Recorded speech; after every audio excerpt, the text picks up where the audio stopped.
Ha habido una manifestación en Valencia en favor de los toros. Y es un tema que no hemos tocado nunca. Entonces me ha llamado la atención que siempre las manifestaciones que ha habido últimamente es en contra de la fiesta de los toros. Y ha habido una, que por lo visto ha sido multitudinaria, ha hafido muchísima gente, a favor de, de la fiesta de los toros, la fiesta nacional o como queramos llamarlo. ¿Qué sentís vosotros respecto a los toros? Bueno, habría que distinguir, ¿no? Yo hacia los toros lo que siento es pena, pero me parece que te refieres A la fiesta, a sí, la fiesta, claro, ¿no? no, hombre, no al toro específico, el Ya, toro para mí es un animal claro. poderoso. Yo de pequeño, bueno, de jovencillo era sobrino de jovencillo y de más mayor, pero vamos, quiero decir que un tío mío era el cirujano de la Plaza de Toros de Granada. Y entonces, con cierta frecuencia, me daban entradas y yo iba a los toros, muy jovencillo, ¿no? Y no logré aficionarme, ¿no? La impresión que yo tenía de aquello era que era algo de un colorido excepcional, pero que a mí me parecía de una violencia tremenda, ¿no? Y luego no volví a los toros hasta que hace relativamente poco, pues un amigo cubano me dijo que tenía mucho interés en Málaga de ir a los toros y lo invité.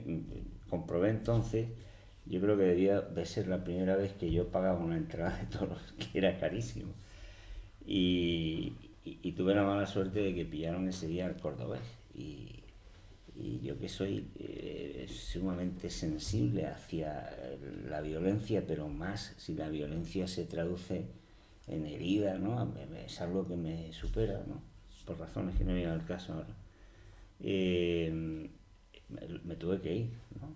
Entonces, a mí particularmente me parece de una violencia y de algo que me desagrada. Pero, por ejemplo, a mi madre le gusta ver una corrida de toros en la tele, le gusta verlo, ¿no? Y no es una persona que se pueda decir que sea violenta ni agresiva, ¿no? Yo creo que forma parte tiene una componente cultural de muy diferente naturaleza, muy controvertida desde hace mucho tiempo. Precisamente hoy leía en la prensa una entrevista a mi buen amigo y profesor de Historia Moderna Jaime García Bernal, un profesor de la Universidad de Sevilla, al que le preguntaban sobre historia de los festejos, que él ha estudiado mucho, y comentaba que los toros fueron prohibidos por un papa a propuesta de los jesuitas, ¿no? O sea que el hecho de que ahora alguien plantee que se suprima los toros no es porque sea rojo, es decir, no es que el ser rojo o de izquierdas implique reclamar que se suprima la fiesta, ¿no? A mí me gustaría vivir en una civilización, en un mundo en el que no se practicara violencia contra ningún ser humano, contra ningún animal y contra la naturaleza en general. Por lo tanto, no me pueden gustar los toros. Dicho esto, creo que entiendo o me pongo en el lugar de otra persona, de las demás personas que ven en los toros algo que no responde a ese encuadre ético mío, sino que simplemente ven una fiesta como la caza o como cualquier otra cuestión, o el boxeo que Sí, o la pesca. comporta, o la pesca que comporta cierta violencia contra esos elementos, ¿no? Yo sería partidario de que la sociedad española, de una manera amigable, debatiera sobre eso.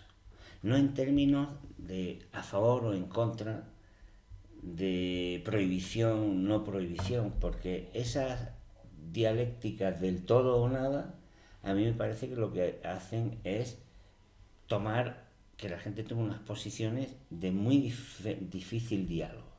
A mí me gustaría que se hablara. Quizás, si en lugar de que nos parezca natural que dos personas en una tertulia en hora punta en televisión se insulten, o que dos altísimos representantes de la política española se agredan verbalmente, pues si eso no nos pareciera natural, empezaríamos a pensar que tampoco lo otro es muy civilizado. Yo creo que plantear el tema, para terminar, en términos de ahora se prohíbe, ahora no se prohíbe, creo que es de una eficacia política, normativa, incluso ética y moral muy baja, muy escasa. Yo sería partidario de empezar a hablar de estas cosas, ¿no? De que la violencia, la agresividad es algo que tendríamos que ir erradicando incluso de nuestros cultos y de nuestros socios, ¿no? Eso es lo que yo pienso, ¿no? Me gustaría que no hubiera nadie al que se hiciera esto y me gustaría que hubiera gente que no contemple como una fiesta el herir a un ser vivo de esa manera tan fuerte, ¿no? Pero al mismo tiempo entiendo que durante tanto tiempo se ha vivido eso como otra cosa, pues que puedo entender que haya gente que lo contemple de otro punto de vista. Yo creo que el diálogo es lo que puede hacer que aproximemos posiciones, ¿no? No las prohibiciones, y sobre todo las prohibiciones inmediatas, sin previo encuentro, ¿no? Recordaba, Juan, que en la historia, a lo largo de la historia, ha habido momentos en los que se ha prohibido la entre comillas, fiesta de los toros. Hay una plaza de toros que a nivel taurino está considerada como la catedral del toreo, que es la Maestranza de Sevilla. Y la Maestranza de Sevilla tiene una anécdota muy graciosa que viene al caso de este debate, de cómo viene de lejos. La Maestranza de Sevilla se inicia su construcción en la primera parte del siglo XVIII y curiosamente su construcción y puesta en uso se dilata mucho porque al inicio de su construcción y antes de que entre en funcionamiento se prohíben los toros. En España, como consecuencia de la Ilustración, hay una corriente que se hace preponderante y durante un tiempo, no fue largo, fueron unos cuantos lustros, estuvo prohibido el toreo y los toros. Y eso hizo que la construcción y entrada en funcionamiento de la catedral actual de los toros en el mundo, que es la Maestranza sevillana, tardara en entrar en uso. La apuesta que nosotros siempre hacemos en esta mesa, Juan ahora lo ha subrayado mucho, es por el diálogo. Y es crucial entender que no todo el mundo tiene que ver las cosas como tú lo ves y a partir de ahí intentar acercar posiciones desde ese diálogo. Yo vivo en Sevilla y tengo muchos conocidos que son amantes de la fiesta nacional, entre comillas. Lo que yo siento interiormente no casa con eso. Yo lo que siento es que el ser humano no puede basar su diversión, ni nada en absoluto, en martirizar a otro ser vivo. Y en este caso el toro es un ser vivo igual que el ser humano. Y en mi interior, por tanto, no tiene sentido ni tiene razón de ser lo que se denomina fiesta nacional. Curiosamente, cuando hablo esto desde el diálogo con amantes del toreo, la argumentación que se me pone encima, y no es una argumentación retórica, no es una argumentación que se utilice como maniobra intelectual en el debate, es que esos amantes de la fiesta nacional son muy amantes de los toros. Y realmente es verdad que cuando tú hablas con ellos percibes que eso no es un tema retórico, ni mucho menos, es verdad que admiran a ese animal, es verdad que ponen en valor todo lo que tiene en sí, todos los que son los dones y talentos que el toro tiene, igual que si tenemos los seres humanos. Y eso se le nota, ¿no? Que no es un argumento retórico que estén ahí utilizando, no, es cierto. Sí. Y claro, el quid de la cuestión es que ellos, viendo eso, no coinciden en lo que yo veo, que con independencia de que el toro te parezca magnífico, no vale la razón de que, o por lo menos para mí no vale, de que si no fuera por la fiesta del toreo, el toro no existiría, porque hace tiempo que habría desaparecido, porque el mantenimiento de esa especie requiere de unas circunstancias, requiere de un escenario, requiere de un marco, que solo la existencia de la fiesta del toreo ha permitido que siga existiendo esa raza. A mí eso personalmente no me vale, pero en cualquier caso incido en lo que mismo que ha dicho Juan, qué importante es el sentarte, el sentir lo que la otra persona también siente y cuáles son sus argumentos, siempre evidentemente que las otras personas no estén hablando de una forma falsa, sino que estén utilizando argumentos que de verdad salen del corazón. Pero en definitiva, para no dar más vuelta, mi posición está clara: la fiesta nacional, entre comillas, es un disparate, no tiene ningún sentido que los seres humanos, para divertirnos o para lo que sea, martiricemos a otros seres vivos, y eso para mí es lo que mi corazón me indica. Lo que pasa es que me gustaría señalar también otra cosa, que lo importante, lo que tendríamos que poner sobre la mesa es el tipo de vida que tendríamos que desarrollar para que no se produzca esa agresión a la vida, ¿no?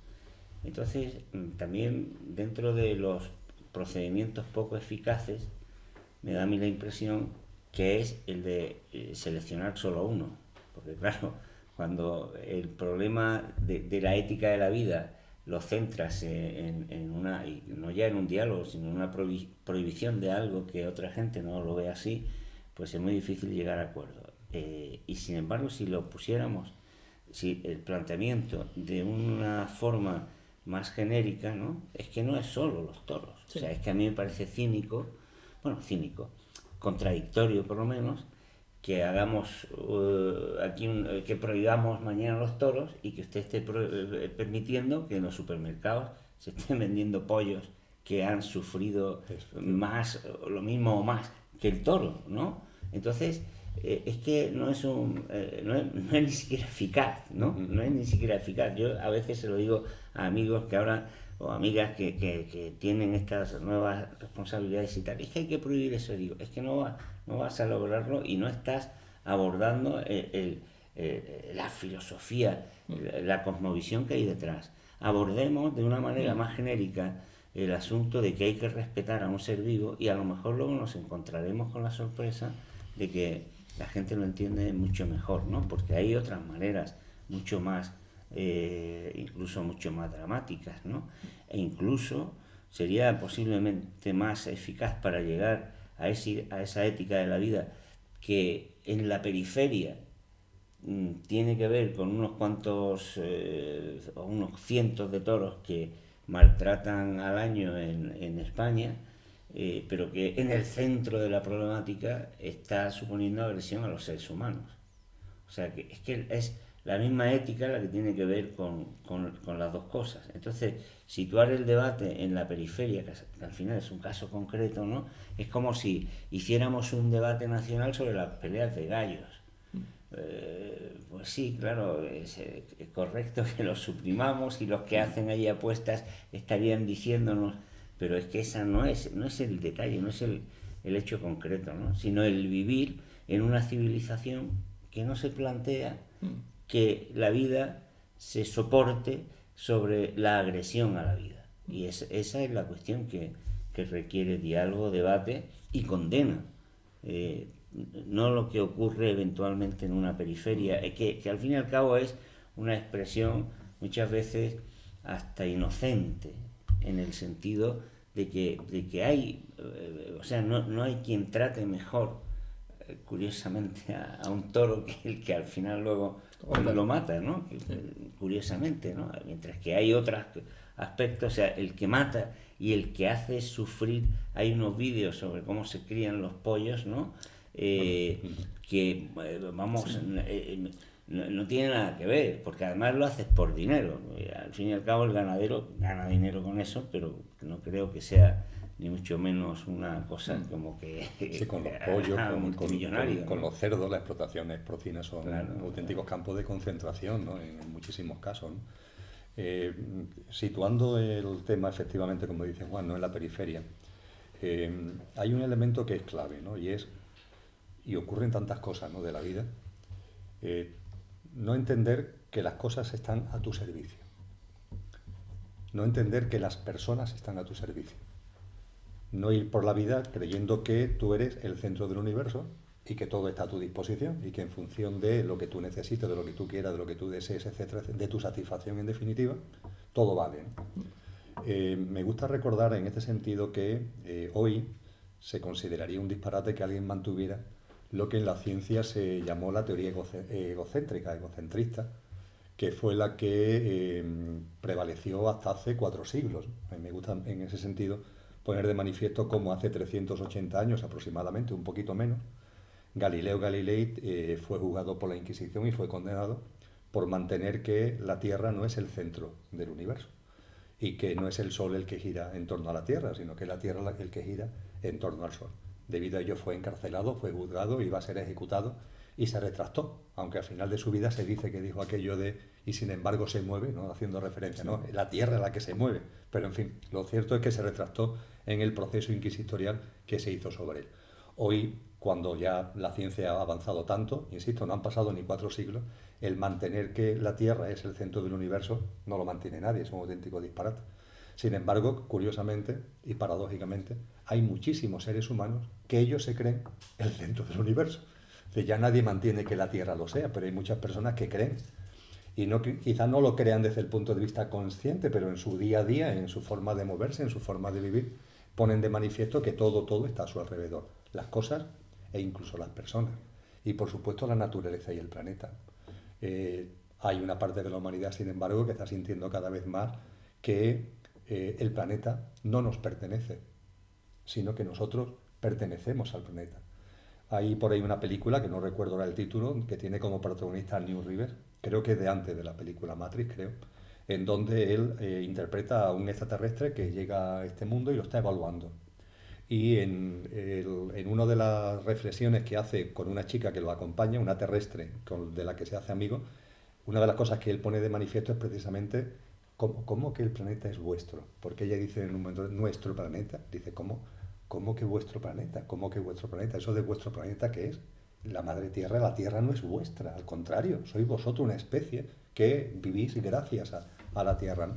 Entonces, esas percepciones de que todo gira en torno a mí, de que la tierra es nuestra, que la naturaleza está a nuestro servicio, los animales están para nuestra satisfacción, eso pertenece, entre comillas, a una percepción conciencial que yo respeto a aquellos que los tienen, pero evidentemente no coincide en absoluto con lo que yo tengo y que se manifiesta, como bien se ha apuntado, en multitud de cosas, Sí, yo creo, de acuerdo con vosotros al 100%, que depende del nivel conciencial de la sociedad en la que estamos, el que esas cosas se puedan dar, se puedan seguir dando. A mí una cosa que lo he apuntado de pasada es la pesca deportiva.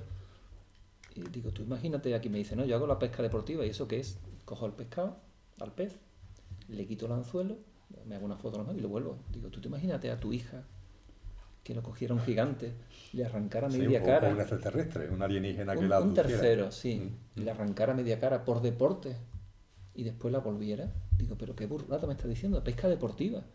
Coger a un pez y, hombre, si es para alimentación, si lo coges porque te lo vas a comer y le das las gracias, en fin, lo respeta, como el toro. El toro tengo mis temas también, ¿eh? Yo, mi mujer era aficionada a los toros, cuando la conocí hace muchos años, yo iba un día en la feria abría a los toros por ir con ella. Y hace ya 10 o 12 años yo le dije, mira, cariño, te quiero mucho, pero a mí esto, o sea, a mí me... Y gracias a mí no vamos. Y fui una vez en Madrid, me invitaron, en San Isidro, y vi morir a un toro que me dejó impresionado. O sea, no, murió después de una faena tremenda, de un valor tremendo del toro. En vez de morir en el, ¿cómo se llama eso? En el tendido, no tendido, bueno, en el burladero se llama, que se va a morir allí. No somos muy entendidos. Bueno, pero que se va a morir en una esquina, sí. Él se fue con la boca cerrada y murió en el centro de la plaza. Digo, yo soy ese toro. Esto hace 10 o 12 años, ¿no? Y desde entonces dije, no quiero volver a... Pero los toros, como habéis dicho, es una punta a lo mejor que sale debido a esto. Digo, no hemos hablado de ese tema, Digo, vamos a sacarlo porque está en la conciencia de nosotros. En la medida que la conciencia se vaya expandiendo, eso cada vez la sociedad consciente lo va a permitir menos. Pero estoy de acuerdo, no es un tema de imposición. Como lo impongas, ahí tenemos enfrentamientos. Sí, es que eso es precisamente lo que yo quería señalarte, que hay dos discusiones o dos planos del asunto, ¿no? El que acabamos de hablar, que es muy importante, ¿no? Pero luego también el de cómo actuar, ¿no? A mí me parece muy negativo.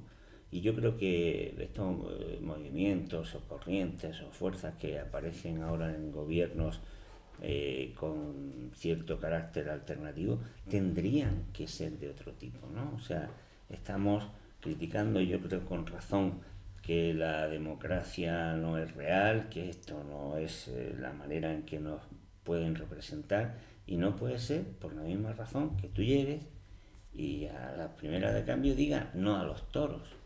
No a los toros o no a cualquier cosa. Es decir, la democracia es deliberación.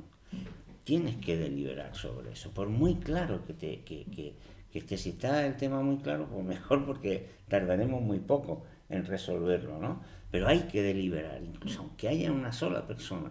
Hay que obligarnos a que eso sea el resultado de una deliberación, no el resultado de una decisión, porque no pueden resolverse así los problemas. Y yo creo que desgraciadamente no avanzamos mucho en eso, ¿no? Hay que dialogar, hay que hacer que la sociedad sea deliberativa. Es que eso es lo que nos han quitado. Empezaron quitando los espacios donde se puede dialogar, donde se puede hablar. No hay ni siquiera, pues eso, como había antes en los pueblos, bancos, sillas, donde uno se sienta al lado del otro y ya no te queda más remedio que contar, ¿no? Y eso es fundamental. Hay que empezar por hablar, por deliberar. El otro día, y voy a contar una anécdota, estuve en una jornada donde me invitaron y leí un pequeño librito que venía con intervenciones de unas jornadas anteriores, y en uno de ellos venía un texto de Luis Rojas Marcos, siempre tan interesante, ¿no? Y él decía en ese texto algo que a mí me hizo mucho pensar, y además creo que ojalá lleve razón, ¿no? Porque él decía que tiene una teoría que no ha podido demostrar científicamente, pero que a pesar de todo la escribía. Y decía, en España las mujeres tienen una esperanza de vida mayor que los hombres. Y dice, mi teoría, que no la he podido demostrar científicamente, pero que a pesar de eso la sostengo a la espera de poder corroborarlo, es porque las mujeres hablan más que los hombres, y eso les da una mayor vida, ¿no? Y yo me quedé pensando todo el rato que tuve allí hasta que ya me tocó hablar, y yo decía, claro, es que es normal, o sea, es que hablar más y reír más no solamente es bueno para la democracia, ¿no?, sino también para la vida, porque te hace, pues eso yo creo que también es otro plano que hay detrás de este asunto, ¿no? No puede ser que un ayuntamiento ahora llegue y dice, pues como los otros hacían eso, ahora yo hago esto de entrada, ¿no? De entrada no, deliberemos, ¿no? Y es verdad que eso es difícil, entre otras cosas, porque hay muy pocos espacios, e incluso la posibilidad material de lograr que la sociedad delibere es muy reducida, porque no hemos construido una sociedad para deliberar. Entonces se hace difícil, pero habría que intentarlo, y hay que reclamar que la decisión se tome después de deliberar y que haya espacios para la deliberación. Yo estoy convencido que esos espacios emergerían de la forma que sea, a lo mejor ahora con temas de nuevas tecnologías, ¿no?, que abren campos insospechados, ¿no?, siempre que la nueva dinámica, esta dinámica que te comenta Juan, se fuera plasmando, ¿no?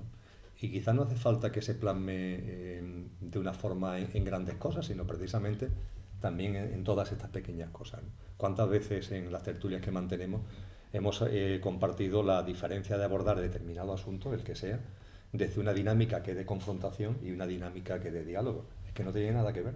Y es que en ese escenario podemos meter el tema que consideremos oportuno y repetiremos siempre lo mismo, porque es así. Si tú ya de antemano, la forma de abordar no ya una discusión, sino la forma de entender la propia vida, tú la basas en una dinámica de confrontación, pues el pescado está ya vendido. En cambio, si lo que tú planteas como forma de vida, como talante, como manera de estar en el día a día, es una dinámica de diálogo, pues es válido para todo, ¿no?, para los temas grandes, para los temas pequeños. Y lo que es cierto es que desde el punto de vista de los poderes públicos, desde el punto de vista de la actividad política, lo que la gente percibe continuamente es la prevalencia de la dinámica de la confrontación, ¿no?, frente a la prevalencia de la dinámica del diálogo. Y eso evidentemente a la gente la va contagiando, ¿no?, y hace que las cosas más nimias, desde los problemas de la comunidad de vecinos hasta un tema que puede surgir en el trabajo, en el ámbito laboral, pues se afronta sin darte cuenta en esa dinámica de la confrontación. A mí me pareció una vez, luego lo he visto muchas veces en televisión, Una vez, hace ya años, me invitó un amigo que trabajaba allí a ir a visitar el Parlamento, y como él tenía allí cierta mano, pues me iba llevando por sitios.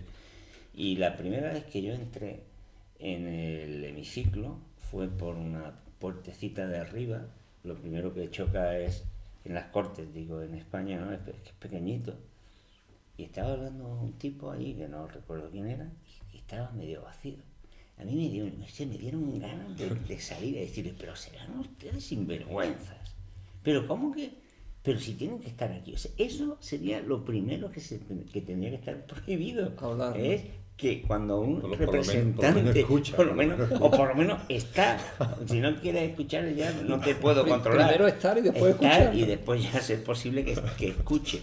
Pero esa idea, y algunos amigos que han sido parlamentarios me lo han comentado, esa sensación de ponerte a hablar y que no te estás oyendo nadie materialmente porque no están, a mí me parece una vergüenza. O sea, eso sería lo primero eso sí que debería estar prohibido, ¿no? O sea, que... Fíjate, yo hace muchos años ya he sido portavoz del PSOE en la Diputación Provincial de Sevilla, desde hace muchos años, y no hace tantos en el Ayuntamiento de Sevilla.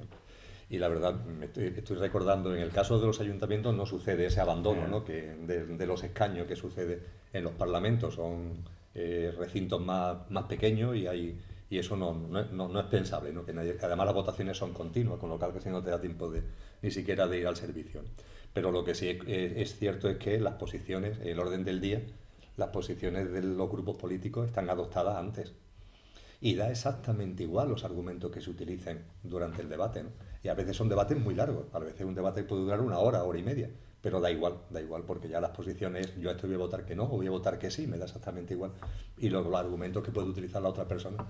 Y yo recuerdo que en mi labor esa de portavoz, no fueron ni una ni dos, ¿eh? Hubo más ocasiones en las que yo sentí por dentro que efectivamente la posición correcta no es la que yo estaba obligado a defender, sino que los argumentos que estaba dando la otra parte, daba igual un partido u otro, ¿no? De los que componían el pleno municipal, eran argumentos de peso y que a mí personalmente me estaban convenciendo de que es verdad, que no estábamos equivocando al decir que no o al decir que sí, ¿no?